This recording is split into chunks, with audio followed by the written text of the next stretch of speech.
Hi, I'm Gidon from technologyman.com. The Amazfit GTS smartwatch has a high-resolution AMOLED always-on display, heart rate and sleep monitoring, and built-in GPS tracking with 12 activity types, all contained in a thin 50-metre waterproof aluminium body with up to 14 days of battery life. For around £110 or $140, it sounds good value, but it's considerably more expensive than the still popular Amazfit Bip I reviewed a while back, and it's not far off the price of comparable offerings from big names like Garmin. So let's find out if it's any good. In the box you get the watch itself with a strap already installed, a proprietary magnetic charging cable and an instruction manual. It's difficult not to compare its design to the Apple Watch. It looks very similar with a basic central button on the side rather than the off-centre Apple Watch digital crown. It's well made with a Gorilla Glass touchscreen, aluminium surround and what feels like a hard plastic bottom housing the heart rate sensor. The included black strap is made from relatively thin silicone with a standard buckle, but you can get replacement 20mm straps fairly cheaply off Amazon or eBay. Changing the strap is straightforward and tool-free. You just use your fingernail to release the catch. The watch is a little thicker and heavier than the Bip at 11mm including the heart rate monitor bump and weighs 39 grams with the strap, but it's still lighter and thinner than an Apple Watch Series 4. It's worth noting that there are two versions of the Amazfit GTS. I have the international version that doesn't have NFC for contactless payments, but there's also a Chinese version that does. You'll need to download the accompanying Amazfit app from Google Play or the Apple App Store. The instruction manual has a QR code you can scan to take you straight to the app's download page, but this gave a page not found, which wasn't a great start.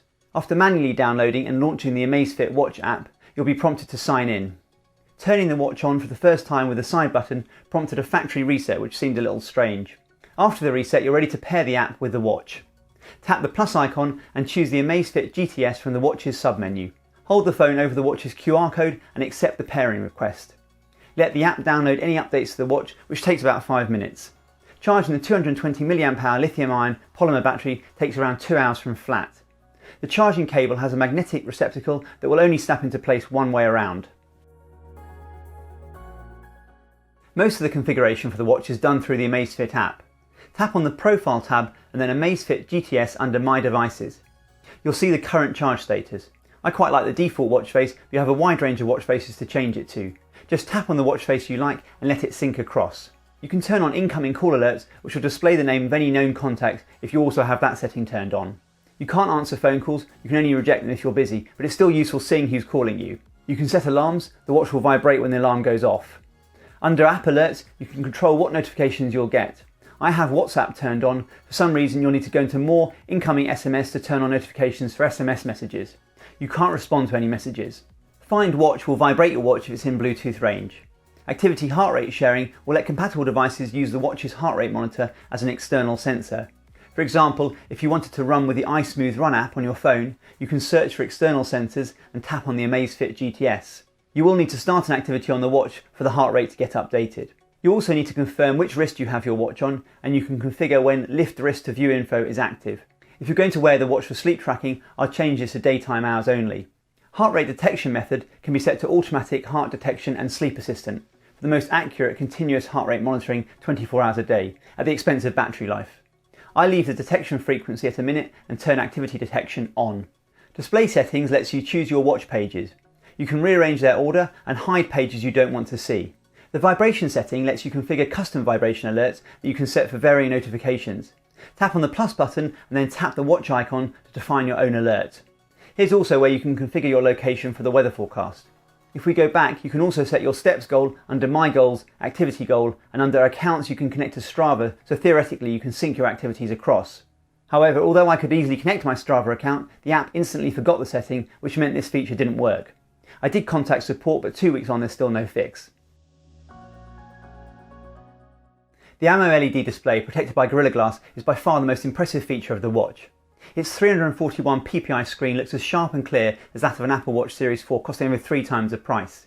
It has an anti-fingerprint coating and feels very smooth to the touch. Depending on your watch face, it can look like the display extends all the way to the soft rounded edges of the screen. There is in fact an approximately 4mm bezel. The screen measures 40mm by 35mm, with the display occupying roughly 33mm by 26mm. Long pressing the screen lets you quickly change watch faces. You can tap on the edit icon to configure a watch face. You can customize the various modules by tapping on them and scrolling through the available options. These can display live info like heart rate or steps, or they can just be shortcuts to some of the watch's functions like music that I'll cover shortly. Different watch faces have different widgets that can be customised, but it is impressive the amount of customisation that's available. Swiping left and right switches between steps and heart rate. The side button will always take you back to the home page. Swiping down from the home page confirms pairing to your smartphone and battery remaining in the top left in a very small font. The central icons turn torch mode on and off, which is just a white screen, and controls do not disturb mode, the auto brightness setting and screen lock. Swipe up or press the side button to return to the home page. Swiping up from the home page, you can access the various screens you chose earlier in display settings. These will vary depending on what you have configured, but I'll cover some of the interesting ones. Swiping right goes back. In settings, you can choose your watch faces from the ones that come with the watch or any you've synced across from the app. You can configure the screen timeout under screen auto off. Press and hold configures what a long press of the side button activates. By default it starts a workout, but you can change this here to your preferred function. Raising your wrist or tapping the screen activates the screen. By default it's blank when not woken up, but you can turn always on display to have the time displayed throughout the day. Make sure you have the latest firmware to see this feature. This will reduce battery life, but it's a feature only introduced to the Apple Watch in its current Series 5 version. Music will let you control anything playing on your phone or through any Bluetooth headphones connected to your phone. Music and podcasts can be controlled off my iPhone. You can pause and play music, skip tracks and adjust the volume, which is all very convenient. If you use this a lot, it might be useful to set a long press of the side button to take you straight to this page, or at least have a shortcut configured on your watch face. Unfortunately, it doesn't work with the YouTube app, but it worked with most other apps I tried, including Spotify and Amazon Music, and the native music and podcast apps on iOS. Notifications flash up on the screen, but to access them after that you need to go to the notifications page. You can swipe left to delete a notification or scroll down to the bottom to delete them all. Under More, there's a compass and you can scroll down for an air pressure gauge and an altimeter. There's also a stopwatch and a countdown timer. The latest firmware update brought a new PAI or Personal Activity Intelligence function. Basically one number that indicates your activity level based on heart rate rather than steps. You're meant to strive for 100 PAI points on a day. I haven't yet used this enough to determine if it provides valuable data or not. You can't access sleep stats from the watch, you need to use the accompanying app. I'll cover workouts and activities and sleep shortly. You can press the side button to return to the home screen or swipe right.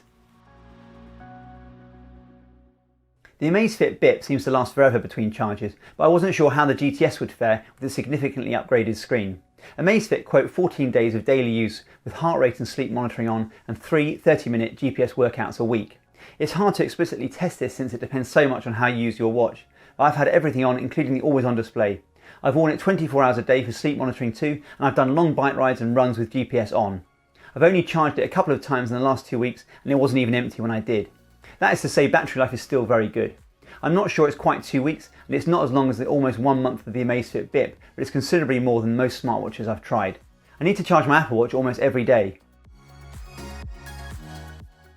The Amazfit GTS makes a pretty good watch if you're interested in sleep monitoring. It's lightweight so it isn't too noticeable on your wrist at night, and all you need to do is wear the watch to bed. It will automatically determine when you go to sleep and will monitor how well you slept. It's best to turn on Sleep Assistant for more accurate results under heart rate detection method in the Amazfit app as already discussed. I measured my sleep with my Apple Watch Series 4 via the AutoSleep app since there's no native sleep app.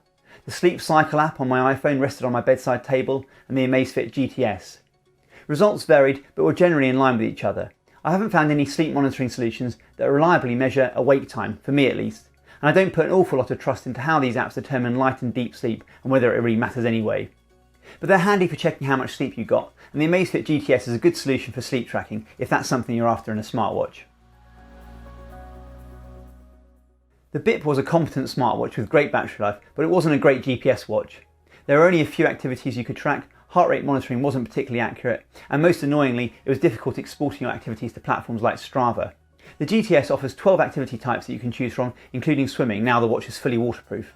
By default, to start a workout, you long press the side button. Depending on your activity type, you'll get varying pages that you can scroll through during the activity. The time is still displayed in a small font in the top right. You can't access any other functions of the watch while the activity is in progress. So for example, you can't control your music during a run.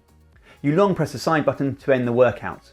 I was encouraged to see Strava syncing is now available in the Amazfit app, but as I mentioned earlier, I couldn't get this to work on iOS at least. I had to turn to the third-party Amaze Tools app, which does support syncing to Strava and exporting in various file formats, but sometimes activities don't sync across from the watch to this app, so it's still a frustrating experience actually getting activities off the watch. I tested out the built-in heart rate monitor against the reliable Wahoo TIckrX external heart rate strap paired to my Apple Watch Series 4 for running and a Garmin Edge 1000 for cycling. I used a DC Rainmaker analysis tool to compare the results. For running, it took almost 20 minutes for the watch to start capturing meaningful data, and it did then follow the general trend of the external heart rate strap, although there were still a lot of random variations and spikes, and it's not capturing the heart rate every second like the chest strap. It did a worse job of capturing a mountain bike ride. There were periods of the ride where the watch and heart rate strap tracked for a bit, but they were few and far between. Results from wrist-based heart rate monitors do vary with different people, so you may have better results. I always made sure the strap was a tight fit on my wrist, and I even purchased a Velcro strap for the GTS for an even better fit, which did improve accuracy a little. But overall, I'd have trouble recommending this watch if accurate heart rate data is important to you.